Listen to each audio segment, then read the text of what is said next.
Good evening, ladies and gentlemen, boys and girls. My name is Mike Smith, also known as Screaming Joypad, and this is the GOGCast. It is Thursday, it is 9 p.m. GMT, and it is time for another episode of the GOGCast. That's right, your DRM-free podcast. Now, zooming straight into the show, because we need to make this nice and snappy, we are going to start introducing our guests. So, first and foremost, round the digital table, to my that way, left, right, depending on how you're looking at it, we have the wonderful PiranJade. Now, I happen to notice that, PiranJade, you seem to have something in front of your camera. Hello, chat. Fantastic. And good evening. She's just as beautiful as she sounds. Absolutely. Let me just get. I need chat. Actually, I need the chat window so I can keep an eye on people. Let's just pop chat off. Secondly, round the digital table, we've also got our very own Judas Iscariot. Hello, Judas. Hello, everyone. How y'all doing up in there? Excellent. So yeah, so the Notorious. I was going to try and make some sort of pun out of his name, but I don't actually think I can without making it slightly insulting for him. Oh, that's okay. I'm used to being insulted. Go, feel free, man. It's just banter. Especially by me. Joining us finally, we have our very own musical genius of the family. We have ChronoWolf Music, also known as MatCatPlays. Hello. Am I on TV? Am I on TV? You're on TV. Say hello to your mum. Oh my God! Back to you, Mike. Wow. I wish you'd have warned me about that before the show. We could have all done like a little jig. We can't reintroduce PiranJade. PiranJade, go. Introducing PiranJade. Man, I feel left out of this phone right here. I was reading chat. Well, in fairness, you did decide to sit in front of that big red light with that hat on, Judas, instead of actually having the webcam on. But It's just my camera's USB cable is too short, and I couldn't find a USB cable extender. Believe me, I don't. I'm wanting solutions. All I'm hearing is excuses. Oh man, you sound like one of my former bosses. You know why he's former? There you go. There's a link there. Okay, so we're going to go straight into what we've been not what we've been playing. That's something completely different. We're basically going to go straight into the new releases on GOG this week. Now, there's been some really exciting ones recently, and there's a couple of them that I really want to start talking about. But the first one on the table is Punch Club. Now, I don't really know anything about Punch Club. What I do know is the person who's most not obsessed with punching, but maybe someone who plays games maybe only in melee mode or maybe with a melee specialization. Wait, that sounds a little bit like you, PiranJade. I don't know, but there might be a release stream with me playing Punch Club tomorrow, and it's also tomorrow the upgraded edition is coming to GOG. I hope to play that directly. I have not tested the game yet, but it looks cool. I like pixels, I like punching, so should be a perfect match. What are you going to name the stream series? By the way, if you want to know some trivia, that Punch Club was actually used to be known as VHS Story. In case anyone actually cares about these little trivial things. There we go. Infinite fountain of knowledge. Thank you very much, Judas. No problem. That's what I'm here for, good buddy. Is it still going to be called Fists of Jade, the show? Oh, she can call it what she wants. Asking you. Oh, I'm sorry. I was just asking permission. No, I'm not going to play it on Sunday, and I don't think I can have 2 Fists of Jade per week, but I can ask Outstar. I was actually just planning on calling it release stream. Oh no, you want something funky. Like, you've got Fists of Jade, have like Fists of Jade 2, The Return. What about punching pixels? No, how about Fists of Jade 2, double fisting it? Wow. Ooh. I think we might be a little bit before the watershed for those sorts of conversations. It has innocent connotations, I believe me. Oh yes, they're innocent, all right. They're certainly connotations. They are certainly connotations. But yeah, I literally don't know much about it. I've done very, very little research because I'm a consummate professional. So I know about Punch Club. About most of the Punch games. Club starts out as Punch Club actually starts out with a Batman story, like your parents get killed and you go out for revenge. Oh, excellent. But for lack of funds, you don't have a Batcave, you don't have a Batmobile, so you just go around punching people. And you have a garage. Yeah. Yeah, but what I love about it, it's basically Ultimate Soccer Manager, but for a boxer. And it's a bit like The Sims as well, where you kind of like manage your interactions and like you have to like do his diet and it's the diet part. Oh my god, that killed me. Is it more like a management sim then? I assumed it was like a beat 'em up or some sort of action game. No, you actually have to build up your character through like diet and meeting people and training, and you sort of develop your stats, and it's got like a nice hierarchy system and flowchart system to make sure that he's getting the right nutrition and getting the right exercise, because without doing that kind of stuff, you can't actually fight people. You get your ass kicked. Yeah. Well, that makes sense. But you also have to keep your job, so you have to balance training time and all that stuff with having a job. Yeah, because when you're starting out, you're broke as hell. So we now all know why Bruce Wayne had to be a millionaire, because that would all have been far too complicated for a comic book. Yeah, absolutely. Whatever reason, like whatever training or mission or holiday or visitation he's happened to be doing or gadgets, it's just like, well, how could he do that? Well, millionaire. He's got loads of He's got billions of reasons why he can do that. Yeah, but the billionaire doesn't explain why he's so skillful at everything as well. It's just like, wow, how do you know how to kick ass? Millionaire. Yeah. Dude, I need someone to teach me, kick-assology. Secret government super soldier. You heard it. But I must say, I'm really looking forward to watching Piran play that game, because I mean, I checked it out, and it's just, the graphic style is just so clean and crisp. It's got that hand-drawn 8-bit feel, and it's just, it's like an adventure and a manager and like a kind of lifestyle sim all wrapped into one with punching. Well, what I like about it is actually I played the game. I actually played the game when it was VHS story. That's how I know. And I noticed that there's like been a serious complete rework of the graphical style. When I first saw it, it was kind of like, okay, it's game. You have game. There you go. You press button, you get bacon. But then all of a sudden I saw it come up on Punch Club. I'm like, wait, this looks familiar. But it's like, damn, that looks good. And I was like, it's a very simple game. You push button, face die. Yeah, you push button, you punch fist, people punch fist back. It's simple. Don't worry. You played America. Game don't punch you. Yeah. You punch game instead. Oh, wow. What have I started? I love it, Judas. So yeah, but like I said, I just wanted to sum up. But yeah, I've noticed that the final product that came out is just like, wow. I mean, the love of the game and the pixel art and the attention to detail is just like, see, that's pixel art, not your average. Oh, I'm a retro indie hipster, Starbucks mofo. That's gonna be like, yeah, I'm just gonna slap some things together and call it retro pixel art. No, that game right there is truly pixel art. It's beautiful. Mike, we got someone in chat saying you need to boost your mic level a little bit more. I did that as I saw it, but if people are still saying it, then let me know. I have just moved my microphone stealthily, so hopefully it should now be nearer my face. So that should help. Hopefully, anyway. But yeah, I'm excited for Punch Club now, just from what you guys have said. Yes. Yes, thank you. Audio check. Yes. Yeah. Is this thing on? Hello? Hello? Is this on? Are we live? I don't know. Wow, tough room. But no, I'm more interested now. I know it's a management sim and not just like an action game, to be perfectly honest with you.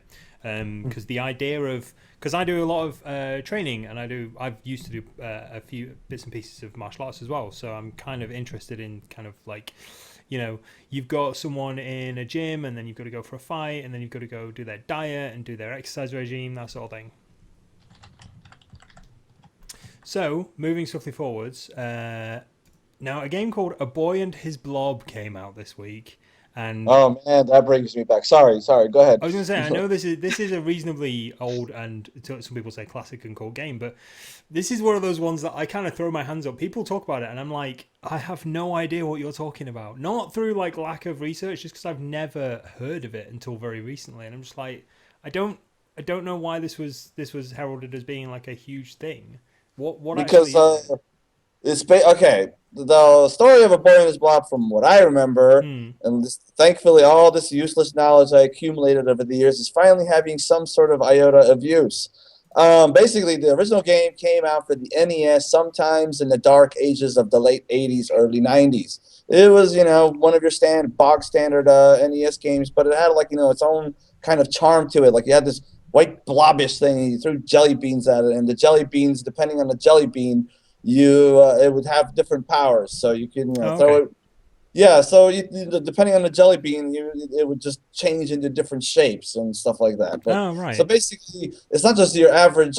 Okay, let's ramp up the graphics and make it look spit and shiny. This is like an homage really to the original game. Oh, so it's not like just like an upscaling then? Is it like no, is it a proper no, remake? sir, no, sir, no, no, it's not an upscaling at all. It's like a total from the ground up rebuild. They keep the flavor of the game, no pun intended, but they keep the flavor of the game going, but they kind of reamp it towards more modern day standard graphics. Yeah. So you're not so the game doesn't get lost in emulator hell where somebody has to download some shady emulator to emulate like a 1989 NES game. I'm sure I don't know what you're talking about. Man, okay, wow, awkward, yes. Well, basically, I'm just saying that this game won't get lost. That's what I was trying to say. Yeah, My apologies. Wasn't trying to imply anything else. No, absolutely not. Well, you're talking about all this candy in this game here, and it's like kind of reminds me of that. You ever play that old game called Zool? Yes. And it was just like basically one big product placement for Chupa Chups. Basically, It was, wasn't it? It was just you had the little sign everywhere. Oh yes, now I remember. Yes. Okay. It's just absolutely ridiculous. So this game, please tell me there's no candy product placement in this game. No, there's no candy product placement in this. No way. No. Just promoting. That we know of yet. A Boy and His Blob was brought to you by Nestle. No, wait a minute. You mean to say A Boy and His Blob was brought to you by Nestle? Oh, Jesus. Nice. I'm so glad you're around because that way you can actually add that little, flair to the conversation. Yep. Every now and then he just hammers a button on his soundboard. Oh man, the thrill of being, a professional musician. You just go, hold on, I need this in my life. Yeah. You get one of those little things that go, tell a joke and just be like, hey, how about that memories in 8-bit, right?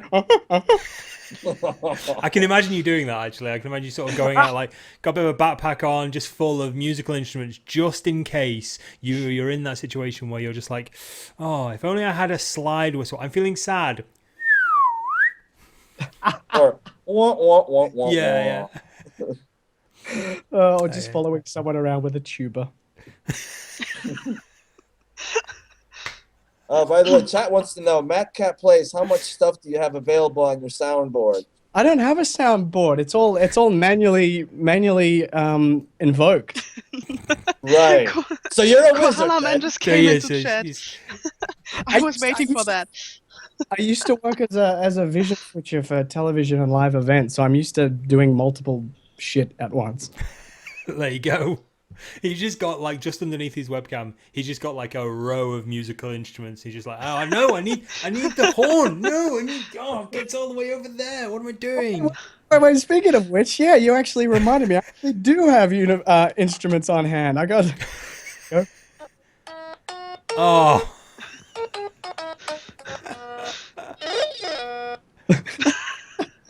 Yeah, let's show off our stuff. Why not? I want to show stuff too. I'm the new outstar. Scary. Oh, very nice. Nice shirt. Yes. Nice. Oh, hey, I've got that too. Look. Wait a second. You guys won't be able to see it. Chat will be able to see it, but you guys won't be able to see it because you guys don't have my webcam on. But, if you're watching the stream, then you'll see it in a second. But I've actually got that symbol on my back. Give me a sec.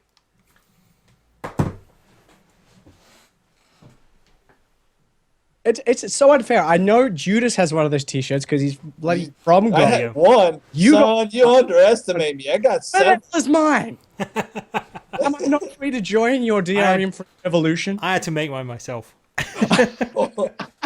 What have I got, Emmy? Nice. What have I Nightwolf couldn't read it properly, so I have to go again. I have because we're moving stuff around in the house at the moment. This is the studio is now becoming a bit of a man cave. So I now currently have a Nintendo Man cave, yes. Man what a cave, lovely yeah. term. I'm resting one of my feet on a Nintendo GameCube randomly. Whoa, poor GameCube. It's only a GameCube. If you said NES, then that would have been fighting words. Oh yeah, it's not like the bare console. It's in its box. Don't worry about it. It's protected. Oh. I'm not like I just don't resting. care about the GameCube. You can kick it for all I care. I just want the NES to be protected. You know. That's in the display case. It's fine. So, Okay, is anyone good. getting a massive Papers, Please vibe from Westport Independent? I'm not surprised because a lot of I think it was made even in the same engine as Papers, Please. I think it was like Haxa or something because like Papers, Please was made in like I think it was made in Flash or something, and then Lucas updated it to Haxa. So I think that's I'm not 100% sure, but I think those two games share the same engine. But I'm not 100% sure. But I think I heard that there was some parallels between the two of them. Well, no, actually, I think people were more or less trying to draw parallels between Lucas Pope's other game, which was oh god, it starts with an R. I just totally lost it. It's Publia Times or something, where you are in charge of a government newspaper that is totally not biased at all. Yeah, but there's no. I think people also thought of the Papers, Please because in Papers, Please. You have that big old, notebook where you bring up the rules. It's like, okay, now you don't let these guys in because they're dirty bastards. And then you put the rule book back down and you go ahead and stamp people's passports. So I think, so I think that's where they're seeing the parallels, I guess, because that kind of thing just comes up in your face and then you do your stuff and then there you go. You put it back down. Yeah. Sorry, didn't mean to hog up the chat. Y'all go ahead for a bit. No. By all means, man. I mean, I don't really know a lot about it, which unfortunately feels like a bit of a cop out, but I genuinely don't. And if it's got a bit of a Papers, Please vibe to it, I'm kind of sold on it because I really liked Papers, Please. Like, it's a pretty you try and explain it to people, and you find yourself getting bored with how you're explaining it to people because you're just like, oh, what did you play the weekend? Oh, it's Papers, Please. Oh, what do you do in Papers, Please? You stamp passports and that's it. That's all you really do. You check you documents don't also and you stamp passports. You also get to choose between a crossbow or a damn sniper rifle to get those little border crossers out of your freaking glorious Aristotska. All hell out. And you also have to check whether they're male or female. This is true. You do. With the scanner. That is the greatest thing with the scanner. ever. Yeah, that's very true. Comrade, I am totally female. Look at these assets here. It's female. Look at it all. I can't remember what his name was. I had a dummy Twitter account for the guy who in Papers, Please. This isn't a spoiler, by the way. Who he always turns up with like a fake passport that he drew himself in crayon. With yes, postage. That's it. I had a fake Twitter account. I was talking about him. I think I might have reviewed Papers, Please. I can't quite remember. I'm getting old. I can't remember the games I've reviewed. And yeah, I had a fake Twitter account of that guy following me, continually sending me pictures of his fake passports that he'd made in paint. Every now and then it's just like, I can be in review, yeah? I can be in review. And it's just like pushing a paint picture of his hand pushing a passport over a table. I'm just like, what is going on? Later. I would like to offer you the opportunity to let me be in your review. Yeah, basically. Of course, I roleplayed with him. I was just like, oh no, sorry, mate. You've got to have the right documentation. Cobra-Stan is not your country. What I absolutely love about the Westport Independent with the style is just it's got this really beautiful 8-bit kind of sepia noir style kind of look. And they use a lot of silhouettes with their graphic style, which kind of gives you this fly on the wall feel, like as if you're kind of like sneaking into a meeting that you shouldn't be in. I think it's really good for those who are like really detail oriented, kind of like Papers, Please, but there's a lot of reading in the game, a lot of reading in the game. So for those of you who don't like to read or don't read or can't read, I don't judge. There'll be a lot of that.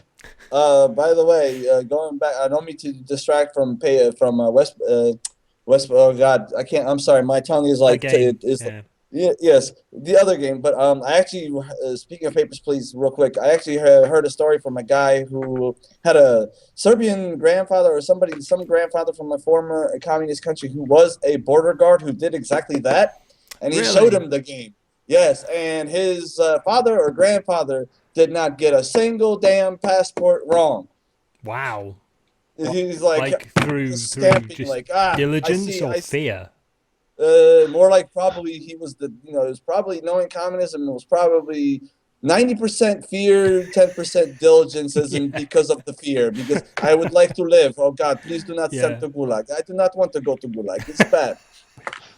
I have to tell you this hilarious story when I first came to the United States. Actually, it's like a border story with regards to a passport. So the first time I ever came to the US, I came to Salt Lake City, of course, to work on Tesla Effect. And one of the things that you kind of don't do, but I'm an Australian, so I'm going to try, is try and sneak alcohol into America. But even worse, try and sneak it into Salt Lake City, which Oh God. where it's really bad. So I get there and I know I've got like a 6-pack of Australian beer, which is like a VB, to give to the Australian director as a means to say, this is our camaraderie. So I've gotten there and I think to myself, oh shit, I better claim this. So I claimed it on my form. And the guy, he had a great sense of humor. I could tell he was playing the kind of skeptic. So I kind of rocked up to him and he looks at my passport and he's like, oh, you're going to Salt Lake City, huh? And I said, yeah. And he's like, oh, do you drink alcohol? And I'm like, no. And he's like, what about coffee? You drink coffee? And I'm like, sometimes. I'm like, are these border questions? He goes, no, it's all part of my Mormon check. Just wanted to make sure you're not an alcoholic. I'm like, oh, okay, no, I'm not. And he says, so what are you declaring? Beer. Lots and lots of beer. Yeah. Looked at me and he goes, oh, you Aussies are hilarious. Get your ass in there. Well, you know what you should have done, Matt, is say, I'm declaring my freedom. You taking away my liberty? Liberty. I ran in so much trouble with different border controls. Once when I came back from Venezuela, I was like totally non-suspicious, like taking my trunks and everything off this automatic thing where they go. Yep. And just there in that room I decided, oh no, I'd packed that wrong, and I started to repacking it all. Just there sitting on the ground, repacking all my stuff. And the border control, like 5 people were standing there, like staring at me, like, "What the hell is she doing?" Why are you And rooting so through someone's bag? and so, Terrorist. Yeah. and when I was done, I was like the last person left, and they were like, "Okay, let's have a look at that." And so they looked through my stuff, and they had a little border control guy there who was just an apprentice or something, and they really wanted to show him how it's done. And so they really went through everything, and I had everything declared on this little paper things they give you in the airplane, like every tiny bit. And they were getting a bit desperate because of that. And then they found a bag full of mussel shells that a neighborhood child had given to me. Right. And so they went through that bag and they found a tiny bit of coral in there. Right, And they were okay. so happy. They were so damn happy. They were like, "Here, I found something here," and showed it to the apprentice, like, this is, and they're like me, like, "This is really, really bad, and you will have to pay a lot of money or even go to jail." And I was standing there like, Wow. Hey, by the way, how little was the little border patrol guy? Was he like, itty bitty, or was like really tiny? You said little. really, really tiny border control guy. He had like And small genitals so we could make the and so I was just staring at them, like doing their happy dance around my little piece of coral, and I was like, okay, well, so what happy dance? now? And then they were like, yeah, well, nothing, you can go. And I was like, the hell? There's been this huge scene over a tiny piece of coral, and they're just like, Man, yeah, he must well, be you've learned your bored of lesson it. now. Well, he probably had really small genitals, and the point he was trying to make is, see, even the smallest things make the biggest impact. Oh. You can be a tiny little man in bedroom, but here you are, big authority. That's great. That's a great story. Actually, I have one more quick border story. Actually, when I was on my way back from the Comic-Con in Salt Lake City, I had actually brought my portal gun, my full-size portal gun, which you can see behind me there. Now, getting from Gonna DC try and reach mine. over to Salt Lake City, it was fine. Like it went through the security and everything. I took it on my carry-on, but on the way back, it got flagged in the little security scanner thing. So I'm thinking, okay, they're just going to get me to open it up, and they're going to look at it and see that it's a toy. Yeah. So the next step was they did the little swab thing to see if there's any like either drugs or bomb materials on it, and he swiped it, and the damn thing tested positive for bomb materials. You're kidding. It tested positive. I have no idea how. He goes, sir, are you aware that we just tested positive for materials that are used to make bombs on this? I'm like, damn you, made in China piece of crap. I'm like, I had to Say, hey, Matt, you're an American now. You gotta buy American there, boy. Yeah, I know, right? So I was shitting myself because that's a pretty hefty goddamn penalty for getting caught with that kind of material. And Yeah. I was hoping that one of these guys would be young enough to recognize the damn portal gun, but none of them did. Absolutely. So I was surrounded by 12 guys at one point, like scrutinizing this thing. It's like, it's a toy for F's sake. Yeah. And eventually some guy walks up who is also from Border Protection. He goes, oh my God, is that a portal gun? Repeat what you just said. Repeat what you just said. And he's just like, yeah, man, that's like a game where you like shoot portals. It's like, I don't use the word shoot. Yeah. Let's avoid the word shoot, explode, bomb, detonate, anything like that. Let's just say puzzle game. An airport. Yeah, exactly. So after about an hour of arguing with these guys, they finally let me through because one guy recognized it from a game. Otherwise, I would have been toast. Yep. Matt, you should have gone like the JC Denton route. A bomb. Oh my God, JC, a bomb. Yeah, you try that and let me know how it works. Yeah, you know what? I was going to, but no. I'll stay maybe avoid that one. Yeah. I don't think I've ever had like weird airport stories. Generally I try to avoid airports because I'm not a huge fan of flying. But yeah, I don't think I've ever been really stopped, which is weird considering like I'm 6'5" and I've got a beard like Grizzly Adams. But you'd normally think that I'd be on the random special checks list, but no, apparently not. So yeah, pro tip: don't take portal guns through airports. Yeah. Exactly. Thank you, Matt, for being the one, taking one for the team. Yeah, I only imagine what kind of trouble I ran into trying to take my Pip-Boy with me. Oh God! It is like, why is this weird bracelet you've got? Are you a terrorist? Why does your phone fit in it? Yeah, why does it have like a Geiger counter on it? Yeah. This Geiger counters could be made to use radioactive materials, which can be made to use bombs and. That's the funny thing. Like they could say, "Oh, we found traces of a substance that could be used to make explosives." That's like. Surely that's like 80% of the things every person has in their house.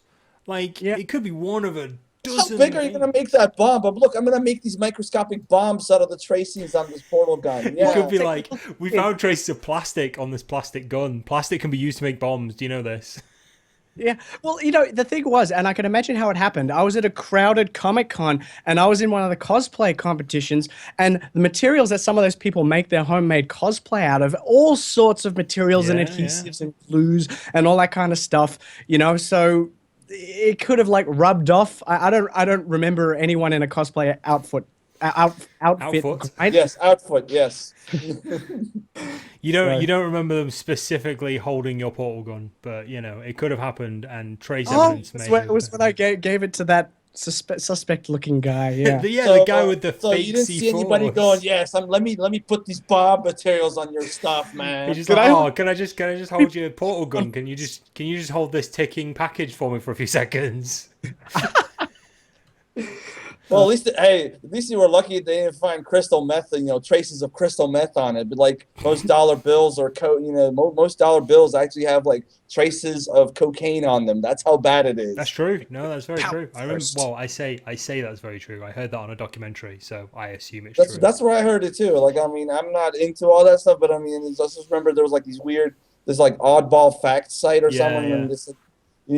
All the dollar bills in the United States are like 90% or 70% of the dollar bills in the United States have traces of cocaine in them. It's very gotta love really that. Strange. Gotta love that high rise lifestyle, man. I don't know. So, moving swiftly forwards, there is a game that I can actually talk about because I've played it, which is amazing. Darkest Dungeon. Oh, dude. Now, I know for all that Judas has played this quite a lot as well, so I'm interested to know what his thoughts are about it. I seriously hate corpses. Oh my freaking god. It's annoying. That's why I bring a plague, but at least the plague doctor has an ability that he goes, it says it in big letters, removes enemy corpses, dum dum. You can turn that off in the settings, right? Yeah, I know, but the problem is like once you start a game, you kind of have to restart. Yeah. Because I tried, and I'm like, well then, I'll just carry on with these goddamn corpses. Yep. Actually, real quick, before you want to give your side of it, Yep. I'm actually at the point now where it's like I'm just barely keeping even, and So most of the game then. Well, no, because like during the beginning, I was like, loads of email and freaking Harry Enfield video with me flashing lots of money. Now I'm like, please, sir, may I have some more? Like I'll be going to I'm like looking for like the short missions. just to gather a bit of coin. Yeah, because I got barely 300 gold, and I'm like, okay, I can buy 2 torches, please. Yes, please give me 2 torches. I'll take 2 torches and your finest ration. Yeah, because why do you sound like a New Yorker when you're asking for it, or Woody Allen? Because Woody Allen sounds like one of those guys. Could I please have 2 torches? Just 2 torches, please. I just don't want to spend too much money. Just 2 torches. I just want to illuminate my life a little. There you go. They told me to be the light in the dungeon, so that's what I'm doing. I'm being the light in the dungeon. That's communism for you. I only afford 2 torches. And I stood in line for 3 hours. 3 freaking hours. Okay, so for the benefit of for those few people who don't know what Darkest Dungeon is, essentially is a 2D, like a 2D sort of side-scrolling, turn-based action dungeon crawler. I think that's probably used. And kitchen sink. Yeah, that's probably used every single descriptive term for a game ever. First person, third person RPG. No, yeah. So essentially, second person. Yeah. So essentially, you gather a pie, you go on adventures. The story is you've got your letter from your father or relative or somebody, I can't quite remember, who I only saw him once in a cutscene. Actually, no. That little bastard is sitting there hogging up your slots in the building. I'm like, yeah, I'm gonna send my badass dude to go pray his bullshit off. Oh no. That's the caretaker, isn't it? Yeah, that's the caretaker. Oh, that little bastard pisses me off. I'm sorry, everybody, for cussing like a crazed person, but every time I see him, it's like, you son of a bitch, get the fuck out of there. Yeah, for those of you who don't know, I'll explain why the caretaker is a massive pain. Sorry, Mike, didn't mean to get up all in your... No, it's fine. You're mirroring my exact thoughts on it, to be perfectly honest with you. But yeah, Darkest Dungeon. So you get like a party of up to 4 people, and they have a certain set of skills for battling and for exploring and for camping during adventures, that sort of thing. And essentially, you go through different levels. So you've got your first levels, which are like catacombs, then you've got like sewers, and eventually you work your way to the Darkest Dungeon, which is your old homestead. And the mission is to reclaim this homestead because something horrible's happened. There's lots of monsters and ghoulies and bad guys, that sort of thing. And you have to manage not only your characters' like equipment, skills, progression, but also their mental health as well. And it's a really interesting twist on it. I really like the fact that you've got health bars and stress bars as well. I think they were called stress bars. I can't quite remember. I think they were originally called anxiety bars. I genuinely can't remember. But essentially, if you receive a hit from an enemy, you will take damage, but also a little bit of stress. If you receive a critical hit from an enemy, you'll take more stress. Excuse me. But also, people around you will be like, "Oh God, Dave just got hit really hard with an axe in the face. That's quite, oh no, we're going to die. We're actually going to die." That sort of thing. So you have to kind of manage their stress levels as well. And it's impossible to do it, or I say impossible, there's probably people who have done it. It's kind of impossible to do it with just one team of party members. You have to kind of have like an A team and then a B team and like a C team, all kind of trying to level them up all at once. And you can send them to different parts of the town, if you will. in order to relieve their stress. And that little caretaker bastard who's always wandering around, you've got so many spaces. Son of a bitch! I'm sorry, that triggered. I was expecting that. I'm sorry. Hashtag triggered. Hashtag screw the caretaker. Yeah, caretaker is the true antagonist of Darkest Dungeon because I'm sorry, Mike.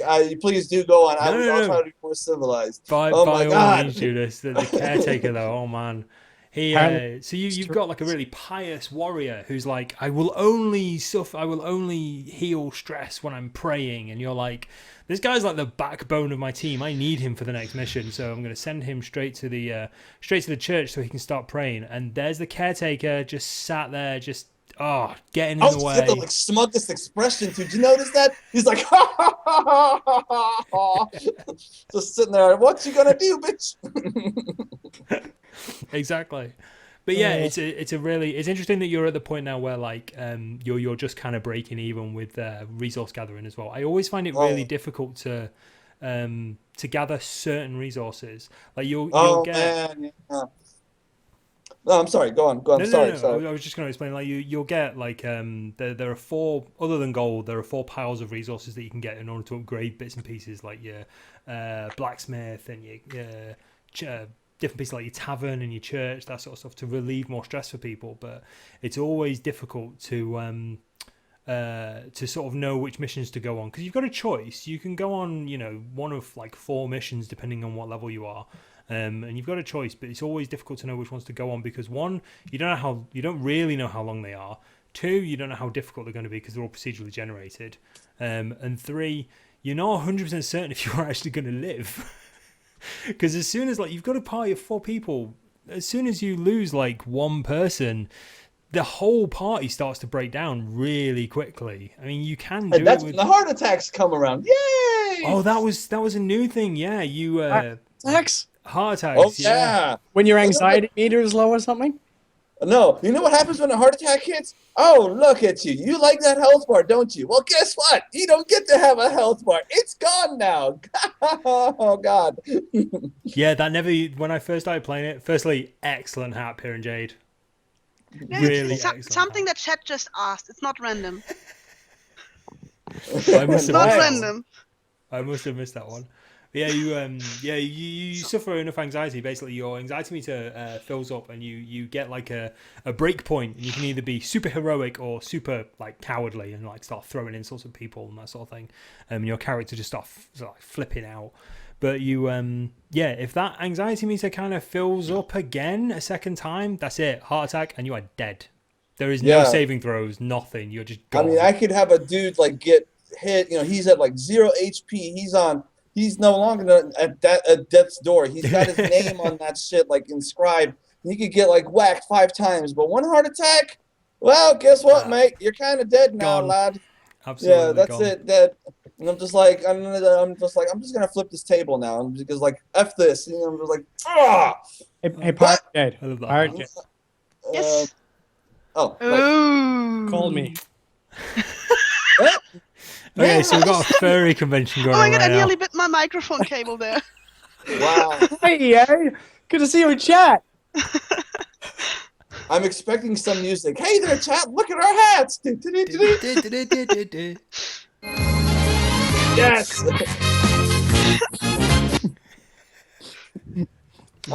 Could I just say one more word about Darkest Dungeon? Say what you want. But sorry, not trying to be like hogging the show here, but anyways, I've been playing. Speaking of Darkest Dungeons, I've been playing a meta game called "Does This Game Run on Wine?"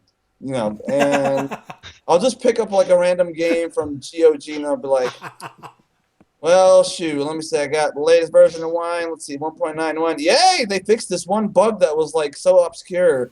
And then like all of a sudden I'll just be like, okay, I'm gonna test this son of a bitch, and I'm gonna see if I can run it. And thanks to Ink Panther from our forums, I have managed to run Darkest Dungeon on Wine freaking perfectly. Yay. And I kind of regret it because I played it all night last night, and I think one of the reasons I also didn't want the cameras because I didn't want you guys to see the Samsonite racks under my eyes because I was playing it all night last night. Because oh man.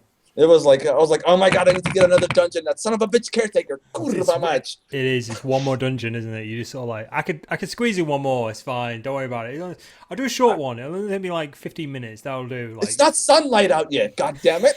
yeah. It's not light out. I don't need sleep yet. Can I mention something about another release that happened on GOG today? Yes. Noctropolis. Oh yes, please do.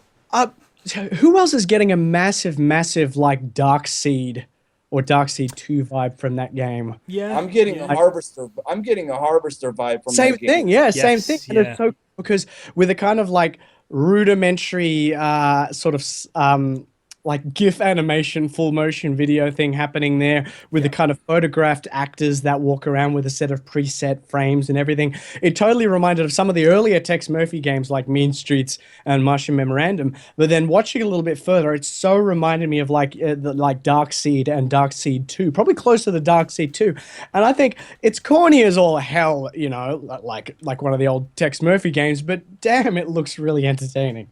Did they have the actors walking backwards in Noctropolis? Does anybody know? Because, like, for example, in Harvester, the guy who played Steve, you know, who's such a kidder, they actually had him walking backwards on a treadmill, which is why he looks the way he does. You know, when he's walking. Yes. Why? Yes. Something I don't know. The guy who was directing this thing, I don't remember his name, but see, I have a friend of mine who's from. I have a good friend of mine from Finland who is like the curator of the premier like fan page on Facebook of Harvester, and he was the one that kind of helped us out with the release and stuff like that. And, you know, get some stuff here and there, and he got like a whole bunch of materials and stuff like that. Like, if you want to know anything about Harvester, this guy is your guy. He is like the walking Wikipedia. Anyways, yeah, there was like something on his fan site that I found out that the actor actually had to walk backwards on a treadmill for whatever reason. It was the 90s, man. I ain't got to explain anything. Well, yeah, there was a lot of those motion video things. There was a lot of treadmills involved. And I remember when I was going through some of the old master tapes from Under a Killing Moon, which were all recorded on VHS, by the way. Yay, great one, guys. Seriously, but what you may not know is Under a Killing Moon, that was not done on a green or blue screen. They did it on a black screen and rotoscoped the entire game. Wow. The entire game was rotoscoped because they didn't either know or have the money to be able to afford chroma key back then, which is exactly why you'll probably notice in the game when a character is not talking and he's just standing there listening to someone else talk, they'll kind of like freeze frame because the rotoscopers thought, I'm not going to rotoscope someone who's just freaking standing still. You know, so work? Why work? Jesus Christ, man. But I mean, all of that stuff. There's a lot of treadmill walking on, and to capture the actors, they do a lot of crazy shit. Like, we want you to walk on a treadmill for 10 minutes this way, and 45 degrees that way, and 90 degrees that way, and backwards because reasons. Because I'm the director, you're the peon, and I walk, damn it, at a medium pace. Except in the case of Tex, the director, actor, and the funding guy was the same guy. Oh, well, yeah, that's kind of different. But yeah, no, Noctropolis just looks, it looks corny good, corny awesome. I don't know if it's going to have the same atmosphere as some of the other contemporaries of the same style, but it definitely is. It scratches that legacy. I wish I could throw up a screenshot real quick into like where that little GOG.com is in the center so people could see it. But there is that one screenshot on our page where it shows like that's where I got the hold on, let me look. Hold up. Let me see here. Where was it where I got the Harvester vibe? Okay, there's a let me see. Hold on. So it's 1, 2, 3, 4. It's the fourth screenshot. It looks like a butcher's. You know, and there's a guy holding up some suspicious-looking. Just on the side. Yeah. Let me just see if I can get this. Let me see if I can grab it. So if you go from left from the trailer, from the video, it's of one. You know, you count from one screenshot, 2, 3, 4, and there's like this bald dude with a beard and. Yep, I got that one. Okay, give me a second. Yeah, that's where I got the Harvester vibe because they kind of did the same thing with Harvester. Like they'd have these little squares where you'd see the person, moving, talking and stuff like talking. that. Well, Yeah, so okay, it's give like, me... holy crap, harvester. I tell you what, you keep talking about it, and I will see if I can get this in the center of the screen. Okay, hold on. Talking, Talking, loads of things, talking. words. Let me see what else. I mean, yeah, but to me, this is like, this looks to me kind of like a combination of BloodNet with a designer There we that go. knew not to, like overcomplicate this stuff, because like I remember I tried playing BloodNet. I'm like, seriously, dude, what the hell were you guys in Microprose smoking making this UI? But anyways, it looks a little bit like BloodNet, but I see some cartoonish looking figures, so it's like looks kind of like that Toonstruck a little bit. It has that kind of Toonstruck aesthetic here and there. Well. So there you go. So, You've got the screenshot in the center of the screen now. Just where the little yes, Fisticuffs that's thing it. is. Thank you. Oh my God, my idea worked. Yay! Thank you. Yes, that's the one. That's the one that gave me that. Like as soon as I saw it, that's the first thing that jumped out in my head was Harvester. Holy crap! Here's the story of a lovely screenshot. So I will get. And the really psychotic looking dude. He is a bit scary, isn't he? I'm not gonna lie. Yeah, it's like, would you like some drugs, man? You want to buy some meat? I'll sell you some meat. It's cheap. Rows and rows of red meat. Okay. That one. So what else? Have we missed any? Have we missed any releases? There's one that's releasing next week and another one that's releasing in February. And as far as I'm aware, we have permission to talk about it. And go for it, because I haven't written those down. Hey, you can PM me in Skype and I'll tell you. Нет, we cannot talk about it. How do I do that? Where's your face?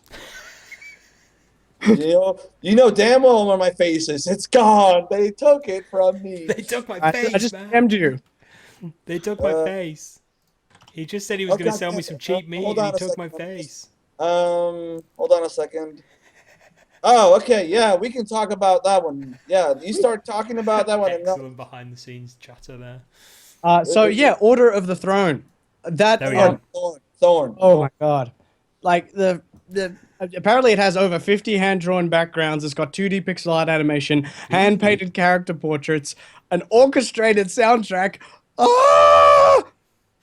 Excellent. It's freaking. Would you like a towel with that, Matt? Oh God! I'm gonna need 3 or 4. Boom. Maybe a cold shower and a lie down. Yeah.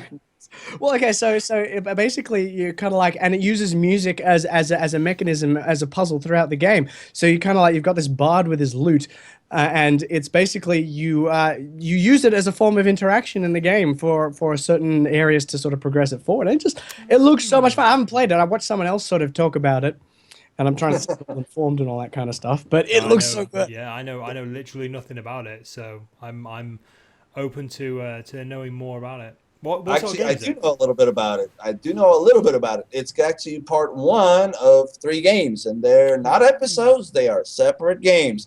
Also, and I'm not sure how many people know Stephen Alexander, or Blackthorn, as he's known on some places or another. Because I know BT from RPG Codex, because he actually visits there. You gotta love a developer who can go to a notorious, I would say notorious, and I'm just imagine I'm doing the finger crows, because people give the Codex kind of a bad rap or whatever, but he can go in there and he interacts with people. He doesn't try to be all up and out, high and mighty, and he is a very very, very community oriented guy. Like, if somebody has a problem, I swear to God, it's like there's like a bat signal for him or something. Because like I remember somebody was having trouble with the game, like on the arse end of our forum somewhere, and there was Steven going, dude, let me help you. Send me your email or PM me your email, and I'll try to help you. Like I said, plus working with him, because I'm actually working with him, and the great thing was, like,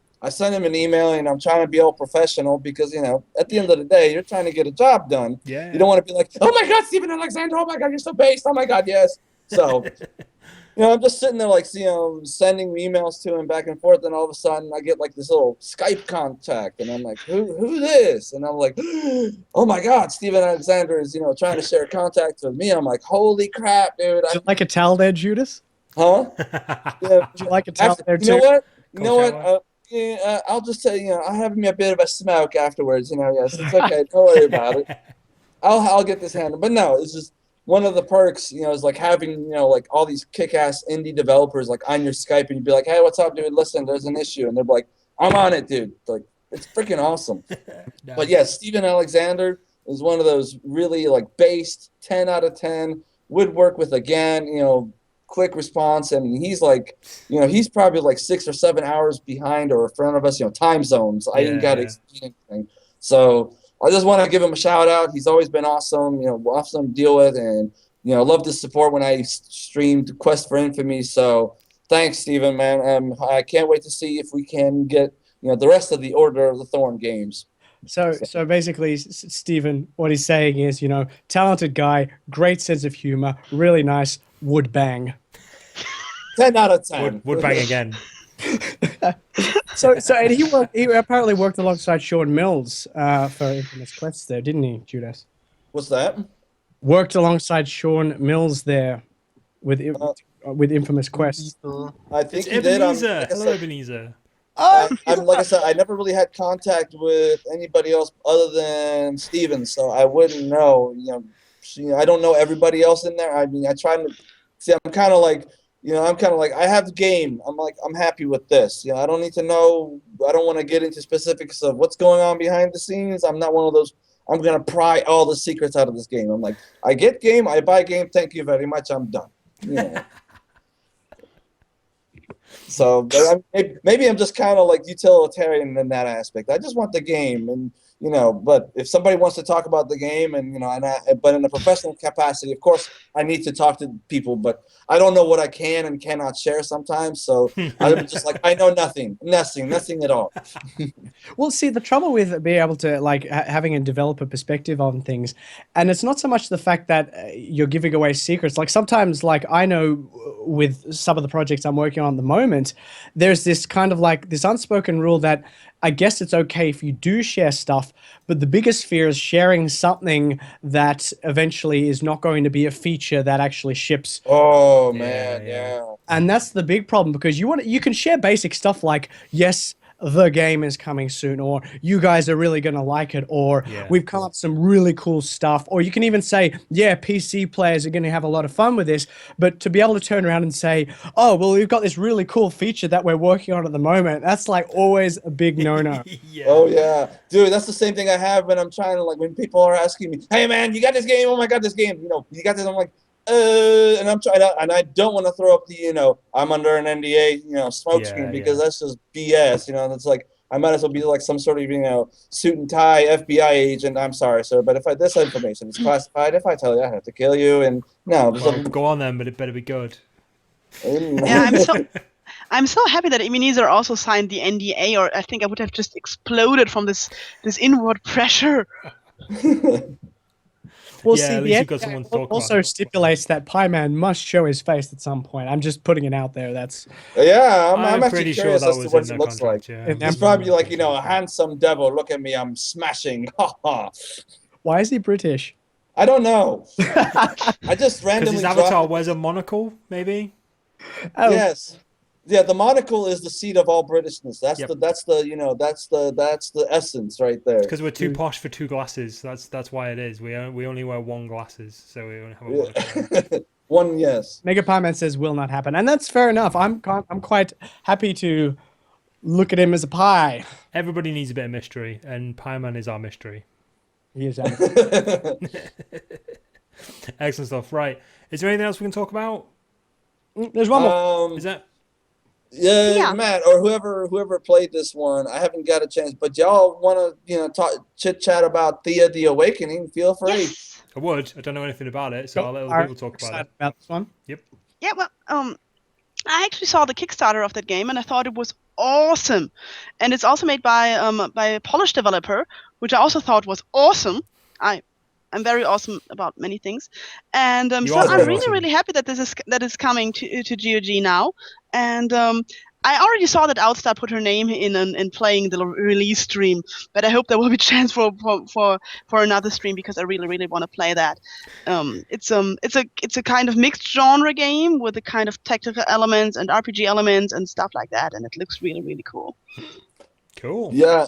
Yeah, the developer Mucha Games, that's how you know it's a Polish developer because Mucha. There you go. That's a Polish developer. Mucha. Yeah, Mucha. It means fly basically in Polish. The way they spell it is M, uppercase M, lowercase U, then uppercase H, then lowercase A. So it's like, hip and new and with it and all that stuff. But yeah, Mucha means fly basically, and like housefly in Polish. Well, Yeah, fair enough. look at the Thea the Awakening. Oh my God, such a beautiful GUI and art design, and the music that hits you right off the bat as soon as you enter into that main menu. Did you see the Slavic-looking artwork on the cards yet? No, I haven't seen that. Oh man, if you because there's like several varieties of art styles. Like there's like the last time I saw the game, the last time I actually played the game was you had these individual cards, and when you have combat, it's kind of like Gwent sort of. I'm not. Huh. It's kind of like Gwent, and then a little bit is that you have. But it doesn't play anything like Gwent. But it's like you have two opposing sides, and then you're throwing cards down and stuff like that. Well, if you look at the cards, each one is has this hand drawn black and white sketch of I don't know a woman warrior, a male warrior, a ratling or something like that. There's a lot of little tiny details, and when I look at it, and I'm like, wow. You can tell that this is from a Slavic country because there's the little details in there. So yeah, if you like a lot of different art styles in one game, that's your game. Right, cool. I'll note that one down. Right. So I'm now basically going to be purchasing all of the games that were released this week because you've all sold them to me.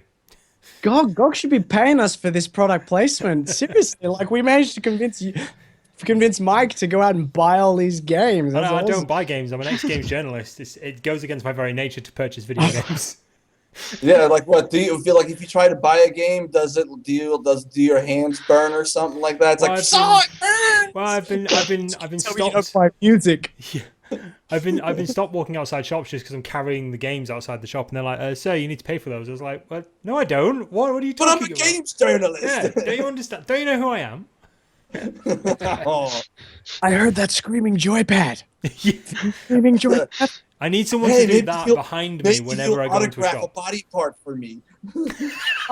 I'm gonna have to call out Memories in 8-bit for his damn Linux and Tesla effect comments. I'm calling you out, Memories in 8-bit. The gloves are off. Guess what? I'm joining him. Come on, fight me, bro. I'm also on Linux. Seriously, okay, so I love the fact that as a developer you could release games on Linux. I love you Linux people. I love being able to release games on Linux. But it is so damn hard with a game when you're relying on a lot of third-party extensions and APIs that just aren't as well supported on Linux. It is just damn hard sometimes. And I just got to say that I really wish that the game shipped in Linux when the rest of the Mac and the PC version shipped.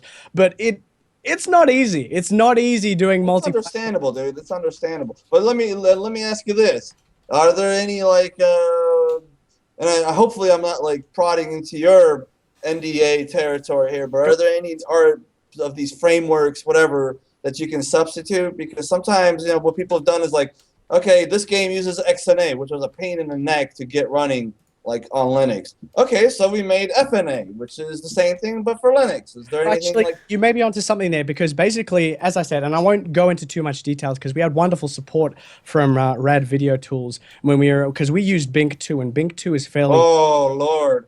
Okay, sorry, go ahead. Yeah. So we used Bink 2, and for the most part, they worked really close with us on Tesla Effect for the PC and Mac version. We were actually really quite proud of the support they gave us to be able to put in. That's how we were able to achieve 2K video in the game at a really beautiful compression ratio, which is why the full motion video looks so good. But when it came time to do the Linux version, Unity had moved on to version 5 at that point, so support for Unity 4 was waning, and the game had already been out for a few months, and we would have had to have transferred the entire game over to Unity 5 just to keep Rad Video Tools' attention for continuing to help us develop a Linux implementation. Wow. So at that point, the guys, some of the decision makers just said, look, we're going to keep looking into this and we're going to monitor closely for any alternatives because it appears that we won't be able to get BK2 working with Linux with the current platform. That said, I'm working with a really talented guy who's also a fan, who's doing a lot of programming, and we may have some kind of breakthrough with an alternative format implementation, but I can't make any promises, and I'm not going to say anything, as you said, with regards to like giving away any information, but we do have opportunities that we can look into. That's good. That's good. And that's all I can really say. Which opportunities which we didn't have 2 or 3 months ago. Because you know why I say this? Because, you know why I'm like, that's good? Because, see, I played Tesla Effect, and I was like, I'm loving it. Got to the sliding puzzle. Didn't like the sliding puzzle, but I got past that sumbitch. And I was like, and then my Windows drive died, and I'm like, well, crap, I got these hard drives laying around. I'll install Linux. And ever since then, I was like, I'm not going back to Windows. I'll just stick with this. Well, yeah, and it doesn't even work under Wine because the plugin, the third-party extension won't work through that. That depends. I mean, Wine 1.91 has come a long way. Like, I can get XNA games, like one that, like, I'm not kidding you could not get him to run at all. I can get him to play no problem. Just, you know, run a couple Wine tricks, and that, you know, as long as if there's a will, there's a way. That's why you work at GOG, man. Yeah, I guess. I don't know what I'm doing here sometimes, but that's okay. You're a special guest in on the GOGcast. That's what you're doing. You're facilitating me. That's what you do. I'm just like, hey, Judas, can you help me out with this? I'm like, sure, man. What you need, brother? And they're like, I need this thing answered. And yeah, I need to know a thing. I need an answer about a question. You're like, actually, I got answers for your questions right I here. hope I'm not giving too much away, but I am kind of like the walking, you know, walking directory sometimes for GOG. You know, whenever sometimes people would be like, hey, Judas, do you know about thing? Yes, I know about thing. Yeah. Or if I don't know about thing, I know who knows about thing. Exactly. So I'm kind of proud of that part. I mean, I know at least I can do that. I can tell people where to go with their very important work. One way or another, you always tell people where to go. And you keep the forums happy. I saw the dedication. I don't know if I'm doing a good job on that part, but I do thank you for the compliment, Jade. I do appreciate that, but I'm not sure I'm doing all that good of a job on that. I mean, Judas, let me put it this way. I'm going to give you a new nickname. You are the GOG Father. Oh, Godfather. God. Somebody's already done that. Sorry, but that's been done. That's been done. Well, there you go. But I mean, but you can use it. You know, it's not been trademarked yet. GOG Father 2? It's even the first one. Sure. Can I be like the not fat one? Because I remember when, like, you know, I want to be the good-looking Godfather. You know, like I remember that in one of the Godfathers, I think Corleone or whoever got really fat. And no. Well, if you're particularly flatulent, you can be the farter. Godfather. Oh yes, a Godfather. Yes. They gotta get that. Don't know what you're talking about. Excessive weight is a sign of good living. That's what I keep telling myself and my doctor. Moving swiftly on. Yes.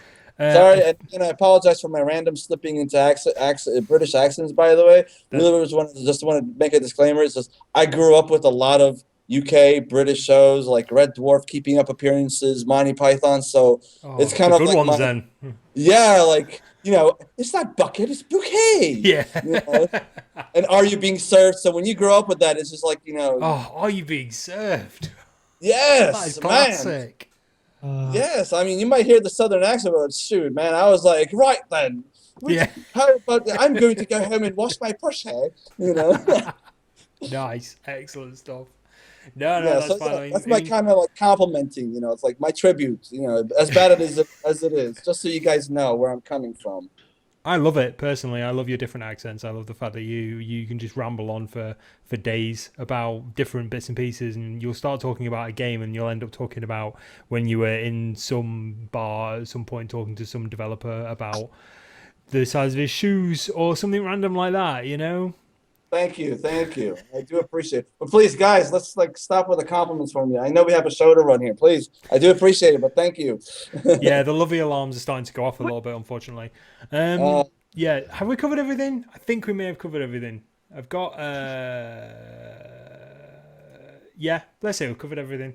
We've been at this for about an hour and 5 minutes. Well, normally is how long I it gotta takes to say, go this through has a been few. an awesome cast. I'm sorry, y'all, that I couldn't join you in the camera fun and showing off my stuff fun. Next time, mate. Next time, yes. Next time I will get a cable extender. I will be more prepared. I will have everything. Excellent. So yeah, but I gotta say, this has been a Make hell sure of it's prepared in time for the next Unreal tournament. Oh, nice segue there. Nice segue. Whoa, talk about dropping the plug, man. Yeah, and by the way, guys, we have this Unreal tournament. Look at this right here. So we are actually. I believe I'm not sort of going against any plans that we've got in motion in regards to saying we are thinking of doing another tournament. We just don't know when. Can y'all just, can somebody write me a script where I can just shoot 8-bits in the back all day long? That's Yes, I don't come to be part of the group. I just come in there just to shoot Chris in the back, and he's like, yes, I have good kill. No, Judas, you bastard. Holy crap! Cover me, guys. I need cover. No, like I said, I love the guy to death, but I just love shooting him in the back even more, Excellent. Oh, jeez. Yeah, we can totally do that. I just love shooting Chris in the back. Yeah, I'm sorry. It's That's just going on the quote bot, isn't tournament it? things. Just Unreal tournament things, y'all. Yeah. Just Unreal tournament banter. Don't worry about it. If I shoot Jade in the back, I feel bad. She's like, "Oh no, you shot me!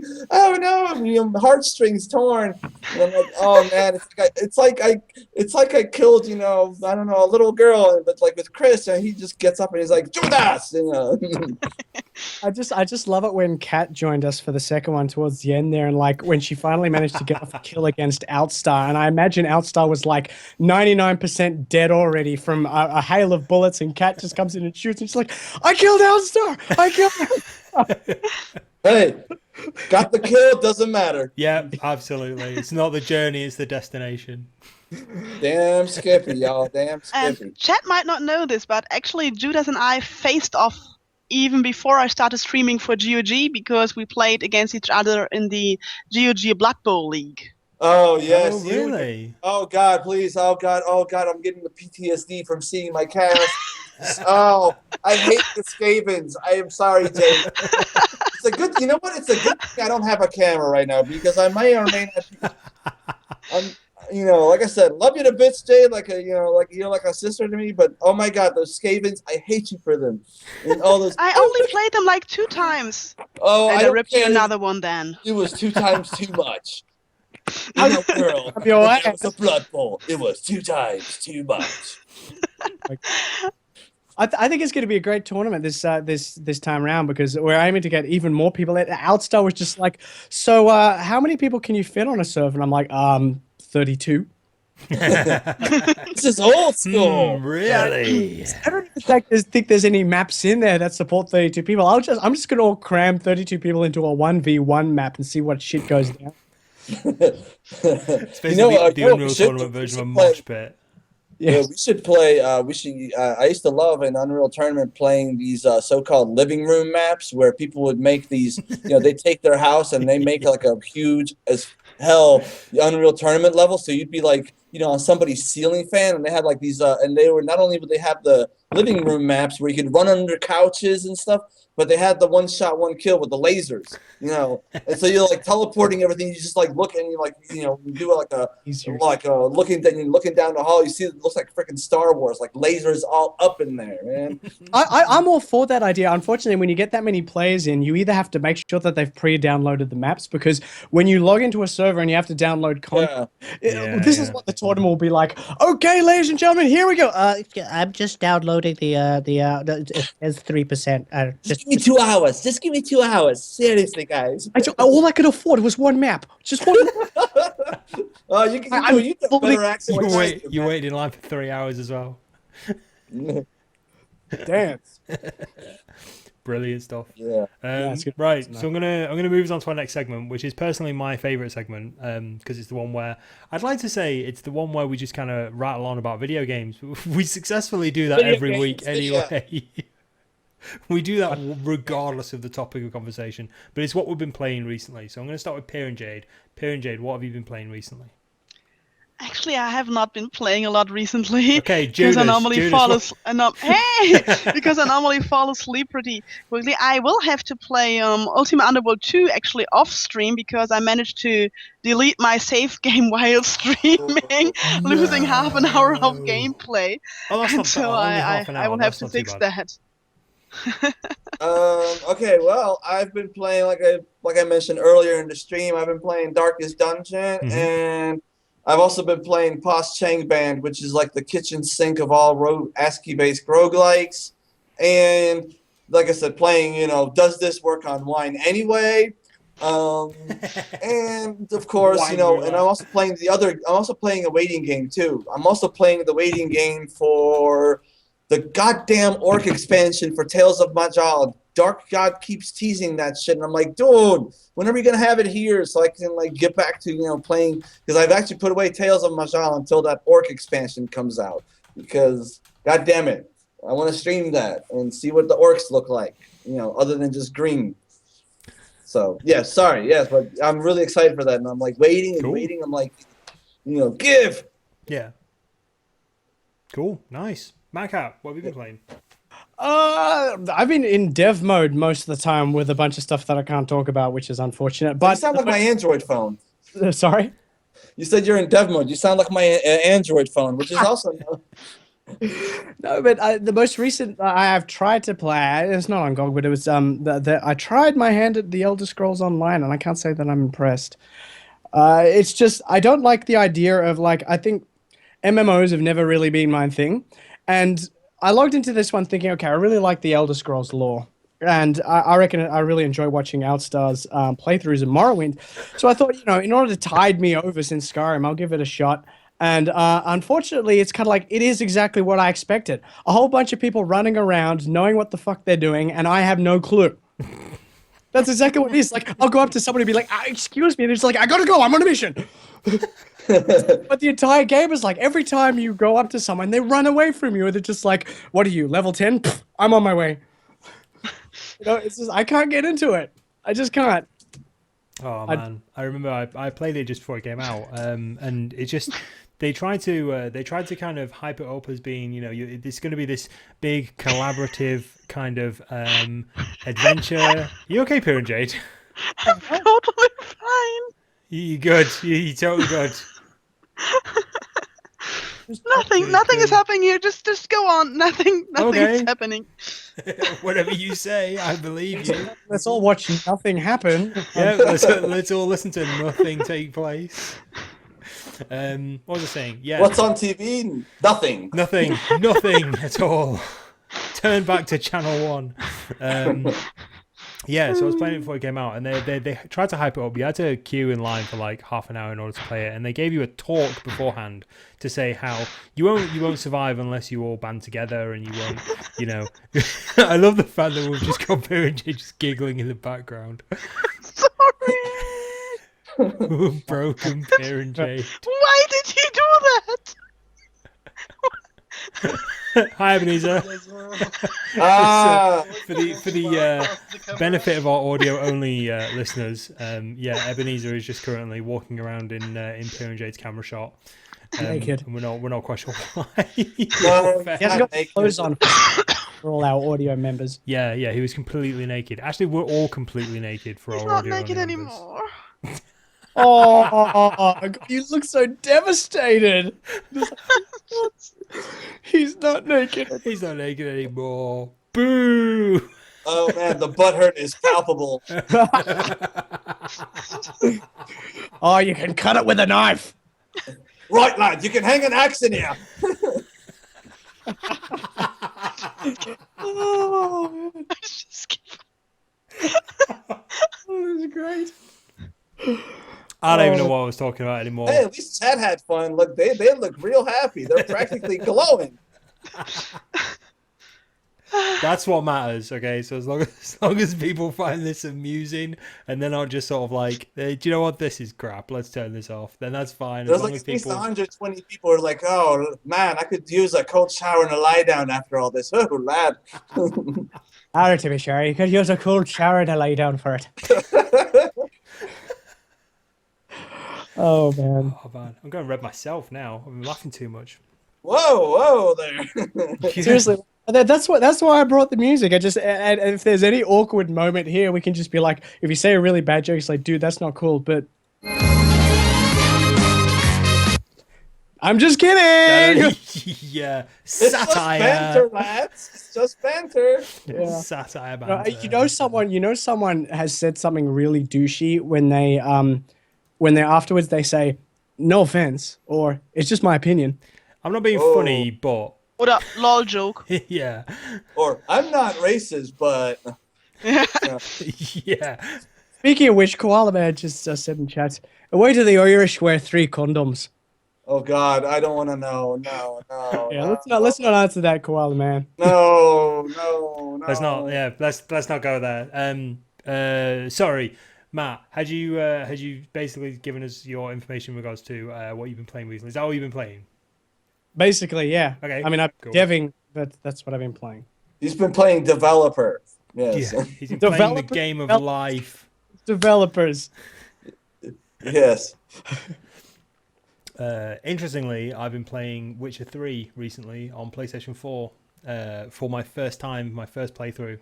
I don't know how far I'm into it, but I don't know why it's taken me quite this long to start playing it, but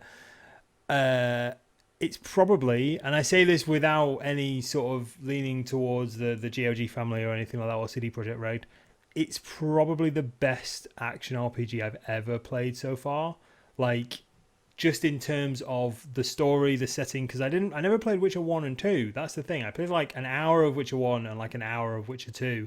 And I understood the story, I understood the lore, that sort of thing, kind of, but I'd never actually sat down for the duration of the game and played it. And it's just so, I don't know, there's just a lot to do, you know, like I can just wander through and I'll just, you know, I've got to go to a city on like 3 towns over, and I won't like fast travel. I'll deliberately not fast travel anywhere, and I'll deliberately walk at a medium pace, or ride at a medium pace on the back of Roach the horse, and I'll just say, you know, I'll just pick up quests along the way, and I'll just go, oh, there's a forest there. I'll go and explore it, see what I can get, see what I can harvest, see what I can kill, that sort of thing. See what missions I can pick up. It's a really nice experience to be able to do that. May I ask you a question, Mike? How did you like the Witcher powers? You know, the ones where you activate and you can see like tracks, you know, blood tracks that you might have not seen with the naked eye. What did you think of that? Like, you know, I was like, oh my god, it's CSI, you know, Rivia. Yeah, I've got to admit, it feels a little bit like detective mode from the Arkham games, the Batman Arkham games. Right. Whereas I'll forget I've got them until it basically, like, either Geralt or the game itself will remind me that I've got them because I'm being an idiot and not using them. And then I'll use them, and then I'll just continually use them. Like, I won't use them kind of how they're supposed to be used, like sort of find a clue and then follow that clue to the next logical clue or anything like that. I'll just sit there with the Witcher powers button held down, and I'm just like, oh, I can see specifically where I've got to go now. I'm just going to follow this nice little breadcrumb trail of blood along this river, that sort of thing. And I don't know, I'm in two minds about it. I like it, but it also kind of takes a little bit of the immersion out for me. Yeah. Well, the only thing that I mean, like I said, I played the game on the official release day and all that stuff, and I love everything about it. But I just wish there was a way that we could have a horse that's faithful without having it to teleport. That irked me. I'm like, see, it's kind of like Roach. Kind of reminded me of creepy Sherlock. You ever seen those creepy Sherlock Holmes videos that they have from one of these adventures? Sherlock Holmes. No, it was a Creepy Watson. Creepy Watson. That's what it was. Oh yeah. Every time he turned around, he was one step. Yeah, and I'm just like, I do not see a single trace of horse. There is not a horse-shaped object in here. And I just snap my finger and bam, there's that motherfucker. Like, holy shit! Like, it's like the, you know, maybe he's the villain all along. You know, it's not the Wild Hunt. It's freaking Roach. Turn around and Roach is just like stood right behind you, just with this menacing look in his face. No, he had just don't appreciate what he's doing for you. No, probably had like a weird horse face. You know, like you know. Geralt, the actual bounty man. Why you abandoned me? I've got to admit, I don't know if it's just my kind of way of controlling him or what. I don't know if this is like a thing that people notice, but my God, sometimes he's hard to control. Like, Turning, You use especially. keyboard and mouse or pad? No, controller. Okay. Okay.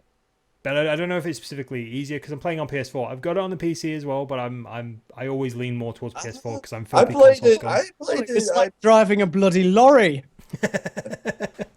And it hasn't even been made standard for British roads, you know? It's supposed to be The Witcher, not Euro Truck Simulator. Well, the funny thing is, okay. All this hate for the poor little horsey. I like Roach. You're so mean. Well, no, I played on the PC, and I was playing with an Xbox 360 controller, and I found them okay to control. But then again, I'm like, I'm not used to games actually being able to, you know how you're like, you go for years without a competent horse riding feature, and then all of a sudden you get one, so you end up overcompensating because they're like, oh my god, there's like 20 billion years of gaming has taught me that horse riding in games is absolute bollocks, so you kind of like overcompensate, and then you go, man, this is horrible. No, it's probably all done well, but it's just we older gamers are not used to actually working.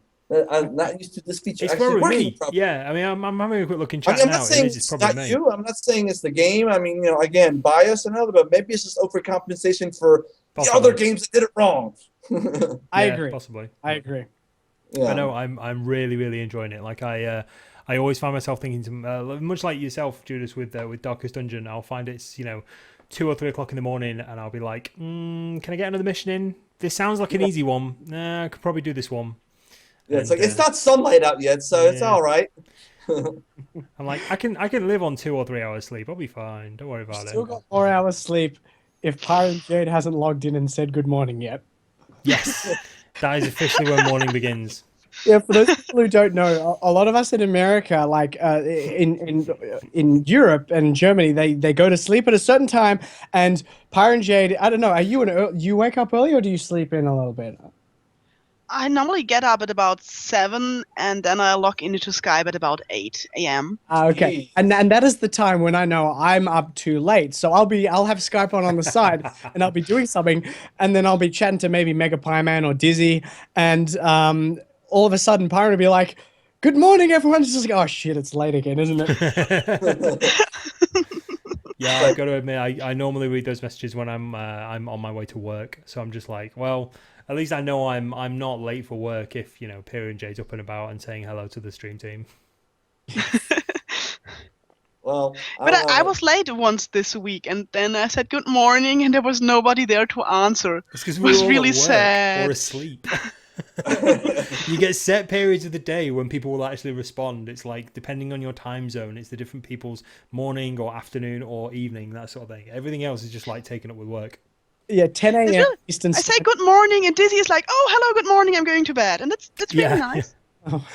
Well, around about 10 a.m. Eastern Standard US time is like the dead zone when it comes to the conversation, because I'm usually get to work, and at about 10 a.m. I log into Skype and I boot it up and I'll be like, "Good morning, everyone." Like 4 hours later, someone will come in and just like, "I need this game code."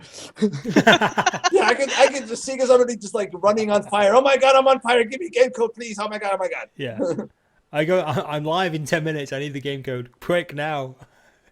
Yeah, I'm like, sure. Would you like us to deliver the megabytes to your door too? Don't drop those packets. And the thing is, we have this green room where the whole stream team is on, well, all the streamers, and Judas normally doesn't say anything in there. We don't know because I'm at work. And then we summon him, and this is true. We really write like Judas. This is true, 3 times in the Skype chat, and then he appears. Yep. That's what it was. Yeah, I appear like from Aladdin, like, who summons me from my slumber? It's true. Do you have like some kind of system on Skype that when someone types in Judas, it goes, "Judas alert, Judas alert"? No, you know what it's red called? light It's on top of his monitor. Feature that it has in your taskbar. It's like, oh, this goddamn thing is flashing in my taskbar. But it happens. But you, like, for example, I will be in the green room where everyone else is, so it's probably flashing all day for you, and someone will be like, "Where's Judas?" And you'll be like, "Yeah, I'm here. What's up?" Where did you come from? Yeah, you can make Skype only alert you when a certain word comes up. Oh, that's okay. What's even better is Can you? Since I entered the smartphone era, I can now talk to people and troll them remotely. So like I'm on my way to work, I can work while working, and they're like, oh, somebody needs something. Hold up, let me take care of that. Beep, beep, beep, beep, beep. Okay, done. So that when I get to work, I got all my little so-called alligators, which is like little tasks. Because like I always say, I'm up to my knees in alligators, which is like a bunch of little tasks that are like just accumulated. Yeah. So I just take care of my alligators while I'm going to work. I'm like, okay, this task is done. This is done. Oh, hi Jade, how you doing, girl? And then this task is done. And she won't notice that I'm like on my phone. I'm like, what's up? Nice. Cool. Yeah, like I said, loving the smartphone technology thing. I can like work on my way to work. It's perfect ordnung. It's perfect and terrible at the same time. You're just like, yeah, I have my work with me wherever I go. I think, other than Witcher, have I been playing any PC games recently? I'm always playing Crypt of the Necrodancer because Crypt of the Necrodancer. Oh, I knew that. I knew you'd like that game. I was like, man, I remember when you were so hyped up about it. Oh, you were like, and when I showed you that Mega Man mod, you were like, oh my god, I'm going to have to install that. Yeah, I still need to install that. Oh man, I was like, damn, Mike, it's a cool game. I understand, but damn, dude, I'm like, wow. I was like, it's the passion is definitely infectious, man. I was like, holy crap! I was like, man, I've never met a guy so like positive. So, I was like, oh, thank you. And I was like, my God, he's so goddamn positive. Let's see what we can do to squelch this positivity. Yeah, it's not happened yet. So I'm going strong. It's been nearly a year so far. Well, you're lucky that they have. You know what? You're lucky, you son of a bitch, that they have me so deep in emails that I'm tasting freaking, Firefox for all day long. Otherwise, I would type in Skype and just say, "What are you doing, Mike? Look at you being all positive, Mike. How about you try to, toning down that positivity there, boy?" I'm really excited to try for the first time, and I haven't tried it, and I've heard great things. I think everyone's heard great things. I want to try Undertale. Undertale. Yeah, I think we may have spoken about this last week. I'm can't 100%. Yeah, I don't want to monopolize the time. No, please. But I just feel free. I've been doing it all day. Because so I've heard about the game. Everyone's heard about the game. It's of course getting rave reviews. But the thing that's gotten me into it the most is the fact that being a chiptune musician, the biggest thing that's in the chiptune scene at the moment is just hundreds upon hundreds of Undertale remixes. Wow. They're absolutely everywhere. They're extremely prolific. One of the biggest selling albums on Bandcamp, aside from the Undertale album, is the Undertale remixes.